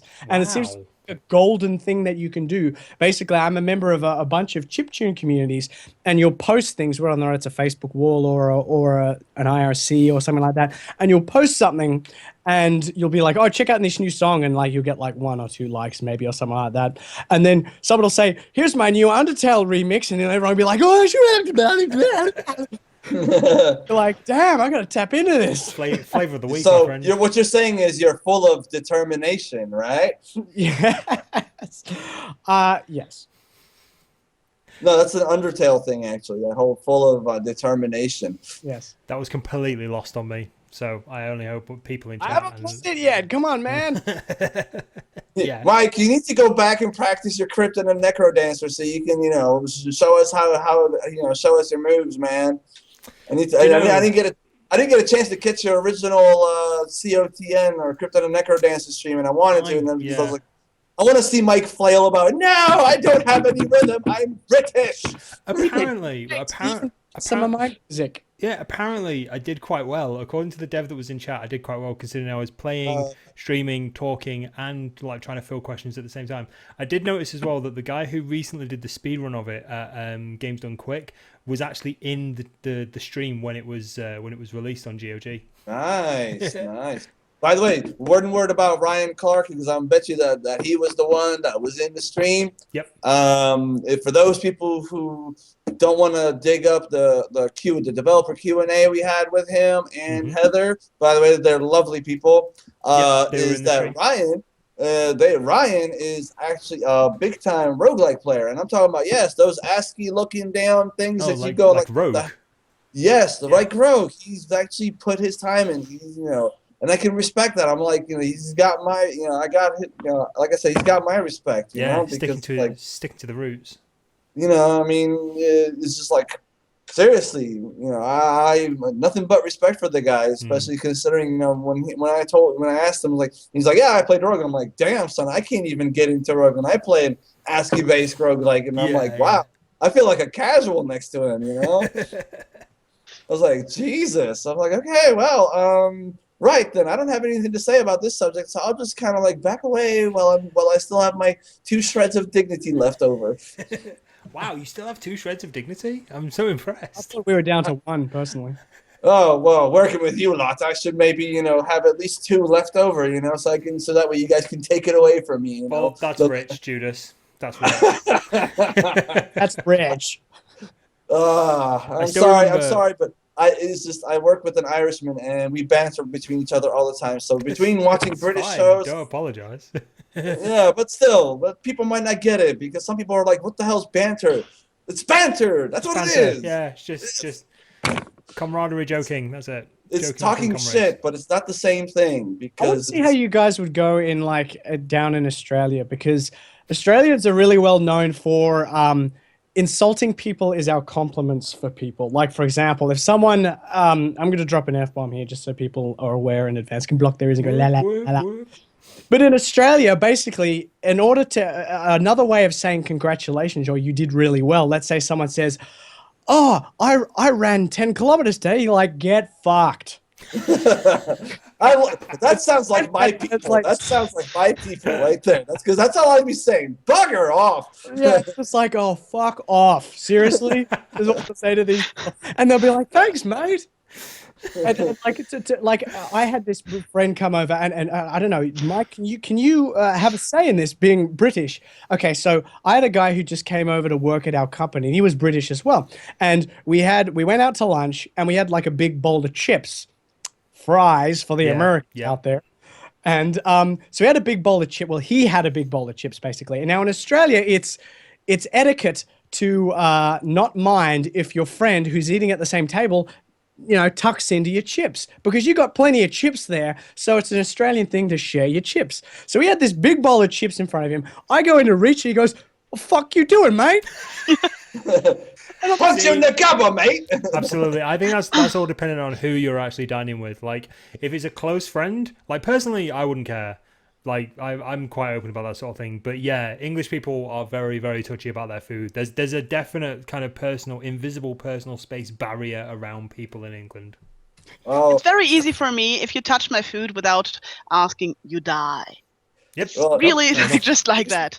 You should see how Polish people deal with food, man. Like they I've seen some people, what they'll do is they'll adopt the "I just got out of prison" stance, is when they'll have their plate close to them and then they'll have one arm wrapped around their plate. It's like, I just got out of 50 prison, 50, five calendars or whatever the hell, I just pulled 50 You make years. it sound like a hotel. They have like these terms, pull, if you're gonna pull a nickel, that means 5 years. If you're pulling a dime, it's 10 years. But I've seen people get like, you can't even. I'm like afraid of even reaching over somebody's plate. Like, I'm not going for your food, man. I just want these napkins. I'm just like, excuse me, man, can you pass these napkins over here? Because I don't want to be reaching all in your food and like be, dropping whatever stuff on your food, hair and fluff and God knows what else. You don't want to sort of like do the. There's a no-fly zone around people's food as well. Just pass me the utensils so I don't look like I'm like a caveman trying to eat here, so I can wipe my mouth off. Oh man, it was like I still getting used to all the chips and fries thing, and I actually ordered a burger, and I said, "Can I have a burger with a side of chips?" They actually literally opened a packet of crisps, poured them on my plate, and gave that to me with the burger. And I'm like, you know why? Because that's American customer service. You ask for it, they give you it. I'm speaking from like at least 15 years of retail experience, so I think I kind of know what the fuck I'm talking about. That's if the customer says, "I would like some chips," well, you're gonna goddamn well get him some chips if that's what he wants. It doesn't matter that in some other English language land they go, "Oh, chips are fries." No, you go, "These are potato chips." You're American now, boy. Chips are chips. They ain't no, You'll see. You'll learn a difference soon enough. Don't worry. I'm learning, and the customer service here is pretty damn ace because they're buying your tips basically. Yep. Yeah, well, not even that. I mean, people like if you go to like normal places, people are like, "Hi, how are you doing? Oh my God, please tell me all about your life, so that way I don't get fired because of people complaining about me. Oh my God, please tell me everything." I've heard anyone that sounds like that. You haven't been to the place Judas works. The accent you use, that is. I'm not quite sure what that accent was.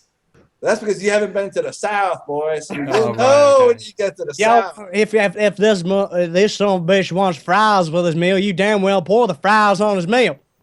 If he wants some goddamn crisp, you pour his motherfucking arse some goddamn crisp. Son, we don't call them fries here. We call them freedom fries.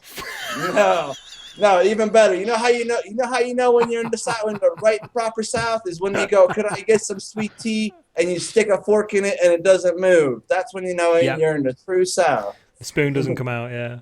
No. The spoon does come out, but the tea follows with it. So it's like, you know. Y'all wouldn't know fighting bourbon if them was swimming in it. Shoot, son. Y'all wouldn't know goddamn good barbecue sauce if, you know, the god of barbecue came up and slapped you upside the head and said, "Son, this here's the proper barbecue sauce, you son bitch." Oh, you better be preaching that. I'm just inclined to let this carry on. I'm off. See you later. But we still have the questions from Twitter. We do, and that's an excellent segue. Thank you very much, PiranJade. So we've got, we've basically covered everything we've been playing recently, and also all of the releases from GOG for this past week and beyond, probably. But yeah, we've got a couple of questions from Twitter.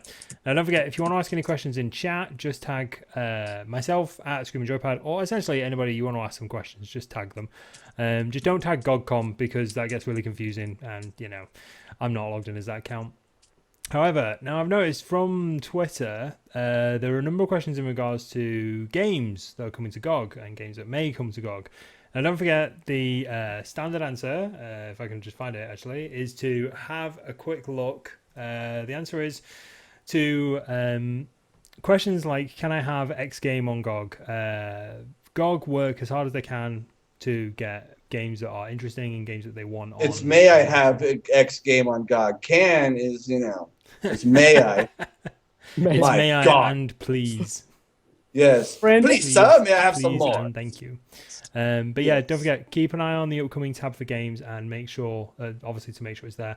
And essentially, it's a case of crossing your fingers. I mean, there's a number of wish lists you can check out on the actual site, on the forums, that you can vote for games. And that is weirdly where they pull a lot of their inspiration from. So if you've got a game that you particularly like, find the wish list, vote for it, sign up for a GOG account, that sort of thing. Of course, you've already got a GOG account, otherwise you wouldn't be here, would you? Let's be honest.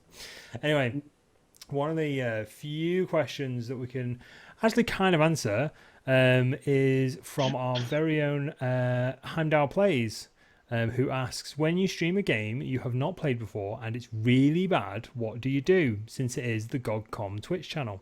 So I'm going to open this Grin up and to bear it. Grin Give and it to bear me. It's a stream. Think of England. Yeah, grit your teeth and think of the motherland. Seriously, if there's any game that we know that I'm going to have trouble with, I'm more than happy to give it to MatCatPlays, because he is the king of making that shit entertaining. Yeah, absolutely.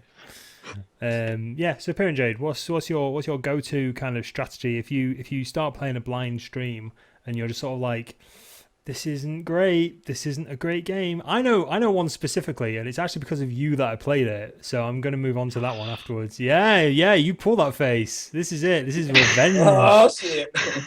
So yeah, I'll let you go first. Well, I normally try to avoid games that I know that I will just hate. Although there are only few genres that I wouldn't like to play, but if I totally fail in a game, I normally just venture on. I don't know. It's just or I get a little bit of PiranJade now and then, maybe after 1 hour and 20 minutes. I like that. Maybe after 1 hour and 20 minutes of fighting the first boss in a certain platformer again and again.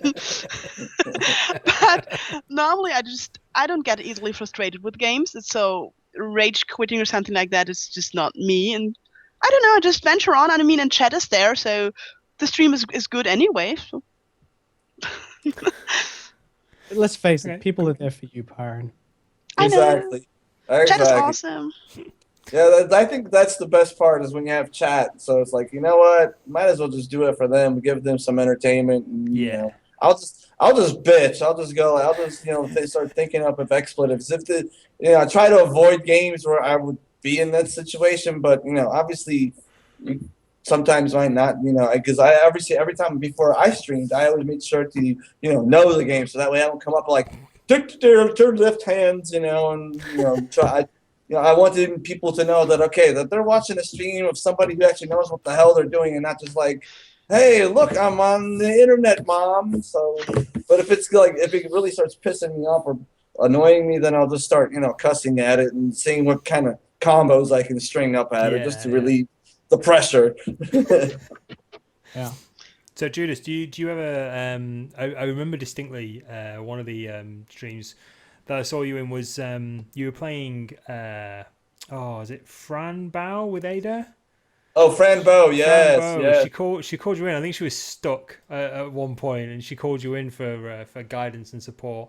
And you were just Actually, she didn't call me in. If you don't mind me correcting you, I'm sorry. By all means.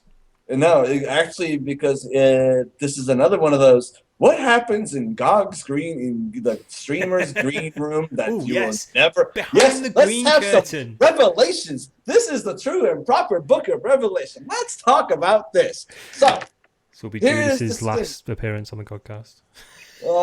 Say it was good knowing you. I'm not gonna air out the dirty laundry. My God, you guys, seriously. I did copy all the chat logs, and they're all stored in a secure location. So if you guys do kill me, it'll get released anyways. Anyways, it was like, okay, Otto was doing this Frambo stream, right? And I'm just kind of like sitting at work, taking up space, breathing oxygen, converting it into carbon dioxide, and all of a sudden I'm just like seeing this chatter I'm seeing this chatter on the green room, and then people are like, "Hey, why don't you go over there and scare the living hell out of Otto?" I'm like, you know what? That's a bloody good idea. That's exactly what happened. Yes. I forgot. So I just go over there, and I was gonna just jump in there and get the fuck out, get the hell out. It's gonna be like ooga booga, and then just wait to see if she has a heart attack or if her hair just goes totally white from like fright. But it didn't do it because the door we had it in has like one of those, windows, so like circular windows. So she saw me when she came in. So I was like, change of plans, Mo. So I just went like, oh yeah, sure, let me help you. What you got? And I'm just like sitting there. I was just sitting there bitching about like, you are such a goddamn casual, right? And then she started. If you guys noticed, I was just sitting there. You ever notice? I mean, I know I'm loud as all hell, but if you noticed, I was starting to get like kind of quiet. I was like let her get comfortable with me being being there. I was just getting kind of quiet and just like, motherfucker. And she's like, ah! And I got her twice like that because the room was kind of dark and, she's playing a creepy game, and she's, just like, I just went like, just get all quiet, and then like jump out like a motherfucker, man. You did it like 3 times as well, didn't you? Yes, and I never got to see the highlight. People were like, we're going to highlight it. I'm like, highlights, you mother. We need to get on that highlighting thing because we need to give Chris material to cut together a new video. Yes, very true. Very, very true. I just want to see Ada getting scared. I want a gif of that. I'll just be like, Is that how you pronounce it? Ada, not Ada? I call her Ada. I don't know. I'm just like I just call her Ada after the program. Well, you just called her motherfucker like 2 minutes ago. No, I'd call her that, and I said, jump out, like, hey. No. There you go. No, you went ooga booga, motherfucker. I don't know, man. As an expletive, I think. If this podcast is recorded, I bet you a $5. So I don't know. I mean, I wasn't, like I said, I was just trying to scare her. I did not go around randomly insulting people. I apologize to anybody. No. I'm sorry. It's just banter. Don't worry about it. Yeah, I know, but people outside the whole banter sphere just like, oh my God. The banter sphere. It's just my word for Anglosphere. You have Canada, Australia, New Zealand, Britain, land, Ireland. There you go. There's your banter sphere. Britain, land, Ireland. Ireland. So, Matt, young man. Yo. What's your go-to kind of strategy if you're playing a game that's particularly terrible, and you've got that feeling, you've got that sinking motion in your stomach, and you're like, oh, I've got this for 2 hours. Yeah. Well, now the game wasn't terrible. Luckily, I've been good with games. I mean, there's only been a few terrible games that I really didn't get into, and I don't think it's because the games were terrible. I just didn't think that they were probably the most entertaining games to stream. And one of them that I got a little bit tiresome was Republic Remastered. That definitely got very tiresome to stream. But another game was we were playing. Kat and I were playing Duke Nukem 3D, and we got stuck on this one part for like 45 minutes trying to find this damn handprint button hidden in this wall, and we had no idea where it was, and the both of us were just getting so frustrated. And the strategy we usually do is just try and include chat and as much of the fun banter as we possibly can, because like, you know, we started playing a game with chat, like, you know, spot the missing button, and then we started talking about other games that had the same issues and stuff like that. And by the time we found the button, it was almost chat's achievement more so than it was mine. Yeah, so we're basically what chat with, you know, Twitch plays Republic, you know, remastered. Say that again. So basically, it became kind of like an impromptu episode of Twitch plays. You know, the collective of Twitch plays a game. Yeah. You know, because I remember hearing how Twitch used to. There was this thing called Twitch plays Pokemon. I think they barely made it out of some tutorial cave. No, That was cool. Did they not complete it? That was really, really cool. Yeah. Oh, they completed it. Yeah, Okay, they my completed bad, it. That was cool. My bad. Yeah, they completed it. They did something very similar at AGDQ recently, where they had they made Tazbot, which is like an automated input device just for speedrunners, and they made it make Mario Maker out of Super Mario Brothers 3 just by reprogramming it, basically. And then they gave control over to the 250,000 viewers on Twitch, which understandably completely crippled the game and also the stream. Yeah. It was really fun. I'd definitely check it out if you've not watched it. I think mine. Oh dear. I think mine. My fondest of the bad games memories is probably the one that PiranJade is responsible for. As you can hang her head in shame, because I had to play a game called Shelter 2. It is a wonderful game. It has cats. It is, yeah. Well, you basically, for those of you who don't know, and I will go into the gory details, you play as a mother of 3 lynx, small lynxes, which are very cute cats. Anybody who knows me, anybody who is aware of my existence, knows that I'm a cat lover. I'm a cat person, and yeah, you. But no maternal instinct. But yeah, I have literally 0 maternal instinct. Yeah, so you have to go and like hunt for food for these for these little kittens, and then you have to take them out hunting, and when they're out hunting they can get cold and they can like get hungry, and eventually they could actually die.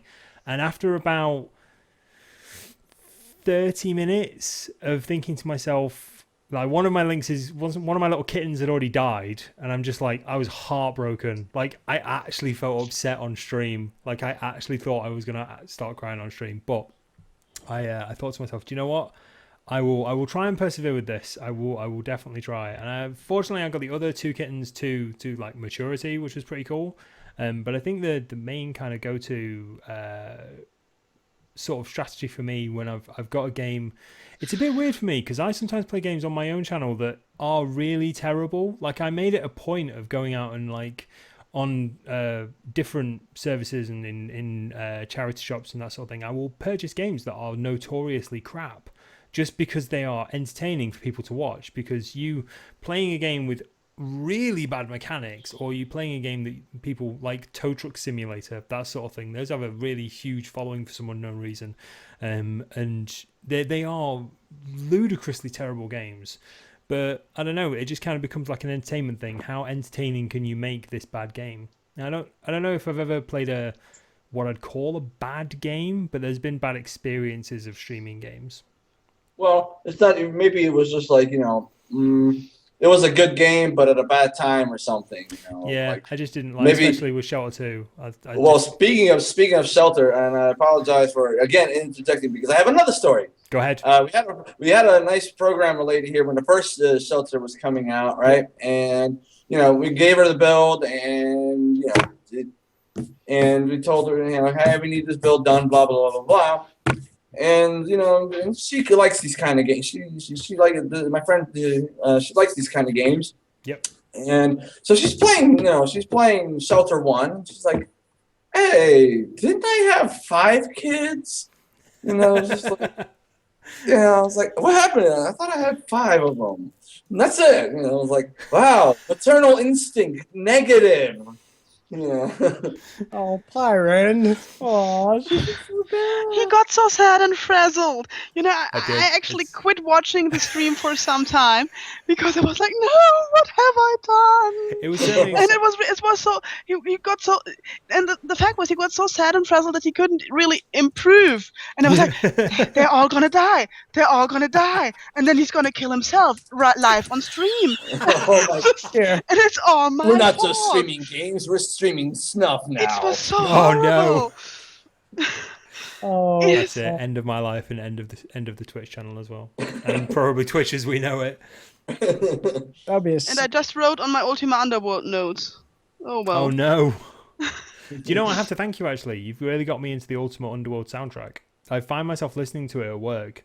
Like I don't stream on Sundays anymore, but like every now and then on like a Monday morning or a Monday afternoon, that sort of thing, I always end up opening the Ultimate Underworld soundtrack just to listen to like the fight music and the dungeon music, because it's what I'm so used to.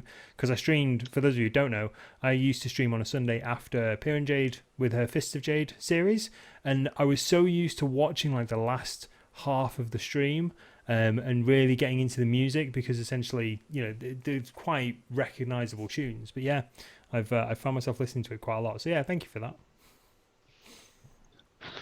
Okay. That's You're it. okay. You're okay in his books, Piran. Yep, absolutely. So what other question have we got? We've got Classicor, who has asked, why is a raven like a writing desk? And I'm completely out of this one, and PiranJade is I know that one. I know that one. Go ahead. Oh go ahead. God. Why is a What? Oh, that's MatCat doing his. Some of you in chat will get it. This is a really classical really question. Of course, it comes from Classicor. Yep. It comes from the book Alice in Wonderland originally, where the Mad Hatter asks this to Alice, and Alice like, what's that kind of question? What's the answer to it? And the Mad Hatter is, oh well, I don't know. But what I know the question better from is actually that it appears in the movie The Last Unicorn, where Schmendrick gives us as a riddle to Rook to get some time to free the unicorn from Mommy Fortuna's midnight carnival. And Lewis Carroll actually did not give a proper answer to that question. And his fans got really annoyed, and he got like hundreds and thousands of letters like, oh, come on, let's tell us, why is a raven like a writing desk? And in the end, he figured out an answer, and it was actually pretty weak. I don't really remember it. It was something like they both can be used to make notes, but they're pretty flat or something like that. So yeah, it was meant as a riddle without an answer, and when he invented an answer to it, it was bad. That kind of reminds me of the question that people would pose in Ayn Rand books, or you ever? It was called Atlas Shrugged. People would be talking, and all of a sudden, dude goes, "Who is John Galt?" And then people would go like, "What?" Well, okay, who is this dude? And then they're like, "No, it's like what? He asked a question? I don't know." That kind of reminds me of that. Who is John Galt? And never got answered. Fair enough. So yeah, so hopefully that's answered why is a raven like a writing desk. Did we have many more questions? I saw Koala Man 108 asked me if I trim my beard or I go full caveman, but answer to that is I trim it at the sides because otherwise it sticks out because I have naturally curly hair, hence why I'm bald. Otherwise I look like I've got a big ginger afro. Go ginger afro! Yes, it would grow into a ginger afro. That's one of the reasons why I cut it. And I was going bald, so it made sense. Also, I believe Someone just asked what can change the nature of a man. That's a nice callback to my old Regret. Regret. Yeah. I think that might have been it. I think the Crook's basically asking if he can be the special guest. Unfortunately, even though there is a special guest window just down here, our special guest unfortunately did not turn up. We did have somebody planned, and at the last minute they didn't show. Essentially, they had to pull out. So you can be on the GOGCast another episode. Don't worry about that. Uncle G in chat is basically saying that we need a definitive answer, and Judas can probably answer this. Is it canon to say GOG or GOG? I always go GOG. GOG. Okay, there you go. Ever since before I even became a staffer, I always go, hey, I'm going to GOG. That's the way I've always. I've always said GOG. You know, I mean, I just GOG, man. It's like way too many letters and all this other yappity yapping, man. I just go GOG and there I go. I'm done. Yeah. Yapping. Yeah, like do I look like I'm working at a spelling bee? Okay, so we're going to start wrapping this up because we're very aware that we're running a little bit short on time, and also our very own ChronoWolf MatCat has got another stream just after this because he is the streamer hero that we deserve, and he's basically pulling double duty tonight. So yes, make sure you tune in for that one. I am going to open, as is customary at this time, I'm going to attempt to open a raffle. And essentially this will be for a $9.99 gift code for GOG.com or GOG.com as GOG, damn you. It's official. GOG, damn it. Do I have to write it out in blue and send you a screenshot of it? Excellent. Nah. Right, there we go. That's open. So as that's open, what I will do is I will leave that open until after the stream is finished, and essentially I will we'll pull a winner out after the stream's finished. I'll still be in chat for a little while afterwards, so don't worry too much about that. But that's it. Episode 3 is in the bag. I think this is going to be titled something like Fisticuffs and Mentally Ill Adventurers or something like that. I can't quite remember because we've got titles now. I'm not quite sure why.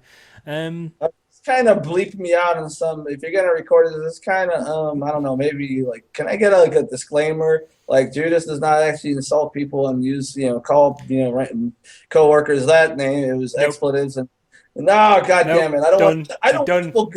I don't want people hashtagging me to death later, man. Thank God I don't have a Twitter account. Jesus Christ, Career suicide, my friend. That's what the GOGCast does to people. Career suicide. That sinking feeling you're feeling right now when you think, God, I screwed up. God, I screwed up. Yes. Okay, screwed up. I knew I could count on you guys. Really, you're right, lovely lads and lady. Yes, I knew I could. Well, we spent the first half of the stream stroking your ego. We got to even it out. I didn't ask for it. I never asked for this. All right, Denton, calm down. But Let me drink my whiskey now. Absolutely. We're going to wrap up now. Obviously, MatCat has got some work to do in regards to getting his stream ready. I would like to thank absolutely everybody for joining in, especially the fantastic reveal of PiranJade. So thank you very much for that. And yeah, we certainly hope that you will be doing more webcam stuff in your streams from now on. Yes, maybe. And I hope to come over and be able to join the GOGCast stream. Thank you guys for really do want to appreciate y'all having me and everything like that. So it was a really a lot of fun. So thank you. Honestly, man, it was a pleasure to have you on here. Anytime we can have somebody from the hallowed halls, that's always a pleasure. So yeah, thank you for that. But like I said, you guys, all three of you made it very fun. So thank you very much, y'all. Thank you, and thank you, Mike. No, thank you so much, and thank you very much, Matt. I'll let you go to start getting ready for your stream later. All right. Matt, good luck with your stream, buddy. Good luck with your stream, brother. Thank you. I'll be making an intro for Arvin today. Ooh, nice. Excellent stuff. Nice. Cool. I'm looking forward to it. I'm gonna have a little bit of a post-stream hype after this anyway, so I'll probably be tuning in for a little bit regardless. But yeah, that's about it, everyone. We'll see you next time. Everyone, if you've got a camera, wave to your cameras. See you later. I'm waving. I pretend I'm flailing at the camera. Woo! Bye, everyone. Bye. Bye, everyone.